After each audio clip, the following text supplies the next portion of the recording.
आप देखिए, रोड चलते हुए अधिवक्ता सुरक्षित नहीं है। यदि हम थाने पर, चौकी पे, पुलिस प्रशासन के पास जाते हैं किसी झूठे एफआईआर के खिलाफ कोई भी टिप्पणी करने या बातचीत करने, तो वहां पर नहीं होता है।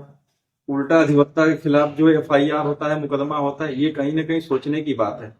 आप देखिए, कई सारे अधिवक्ता आप इस वक्त अभी फिलहाल में देखे होंगे, कई ऐसे न्यूज जिसमें रोड पे चलते हुए अधिवक्ताओं को गोली मार दिया गया है, उनके घर में घुस करके गोली मार दिया गया है। यहाँ तक कि अधिवक्ताओं के प्रॉपर्टी को भी इन लोगों ने नहीं छोड़ा है, उनको भी कब्जा कर लिया है।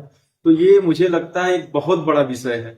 और आई थिंक, मैं अगर आपसे कहूं तो यदि इस पर कोई विधिक कार्रवाई नहीं बनती है या अधिवक्ता प्रोटेक्शन एक्ट को लागू नहीं किया जाता है, तो आने वाला समय मेरे ख्याल से बहुत ही ज्यादा भयानक होगा, क्योंकि सारी सुरक्षा व्यवस्था हमारे न्यायपालिका से ही चलता है और इस पर विचार करने की आवश्यकता है। और आप अभी कुछ दिन पहले देखे होंगे, एक अधिवक्ता भाई को जो है बीच चौराहे पर गोली मार दिया गया था, वो मुरादाबाद साइड का शायद था। तो ये सब चीजें कहीं ना कहीं बहुत ही पीड़ादायक है। इस पर बीसीआई को सोचने की आवश्यकता है कि अधिवक्ता प्रोटेक्शन एक्ट लागू हो और अधिवक्ताओं को गिरफ्तार करने से पहले कोई भी समस्या हो या कोई भी विवाद है, तो उनको गिरफ्तार करने से पहले उनके उनके पक्ष में भी नोटिस पहले से देना चाहिए। यदि मामला गंभीर है तभी आप ऐसी कार्रवाई करें, वरना आधी रात को अधिवक्ता दिन भर कोर्ट से थक करके जा रहा है, आप उनको गिरफ्तार करेंगे, ये कहीं न कहीं बहुत ही दुख की बात है। कि मैं आपको बता दूं, आप पूरे प्रदेश के अंदर और आप अगर प्रदेश के बाहर जाएंगे तो कंट्री लेवल पर देखेंगे, जितने भी अधिवक्ता थाने चौकी पर जाते हैं, वो खुद से उनको शौक नहीं है जाने की।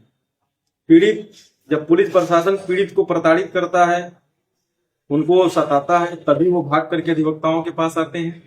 और अधिवक्ता उस चीज को वास्तविकता जांच के लिए जाता है कि इसमें वास्तविकता क्या है, उसके लिए वो थाने पर जाता है कि थाने पर विवाद करते हैं पुलिस प्रशासन। अभी लेटेस्ट मुझे ख्याल से 2-3 दिन पहले की बात बता रहा हूँ, मेरे पास ऐसे केसेस आए हुए हैं पुलिस प्रशासन के खिलाफ था। मैं खुद गया था थाने पे, नाम नहीं ले रहा हूँ, वक्त पड़ेगा तो मैं सारी चीजें पेश भी कर दूंगा। मेडिकल रिपोर्ट से लेकर सारी चीजें हैं। अपराध किसी और ने किया था और उसके बगल में रहने वाले दूसरे व्यक्ति को पुलिस प्रशासन ने इतनी बुरी तरीके से उसको जो है प्रताड़ित किया है कि आप देखेंगे तो आपका खुद रुआं खड़ा हो जाएगा। और ये मैं दावे के साथ कह सकता हूं, 6 साल की वकालत में इस दावे के साथ कह सकता हूं कि 95% अपराध बढ़ाने का कार्य अगर कोई करता है तो पुलिस प्रशासन करता है।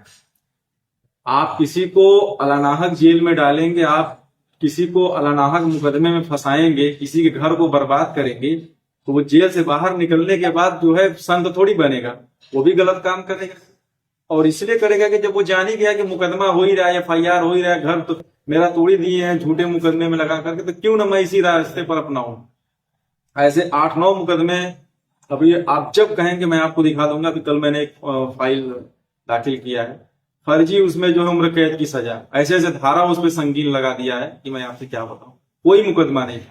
बरेली में 2-3 बुजुर्ग हैं, मेरे ख्याल से मेरे अच्छे जानने वाले, 70, 80, 90 के एज के हैं, उनको एनडीपीएस के मुकदमे में फरीदाबाद उठा करके लेकर गए। गरीब झोपड़ी में रहने वाले लोग हैं। तो ऐसे लोग जब जेल से बाहर आएंगे तो उन्हें पुलिस प्रशासन में कितना विश्वास होगा। वो क्या करेंगे, किसी लायक रह गए, समाज में उनका उठना बैठना बंद हो गया, शादी ब्याह उनके घर नहीं हो रही। तो पुलिस प्रशासन को इस पर विचार करने की आवश्यकता है कि आपको वर्दी मिली है कानून का रक्षा करने के लिए, बच्चक बनने के लिए नहीं है। ये सब चीजें कहीं ना कहीं गंभीर विषय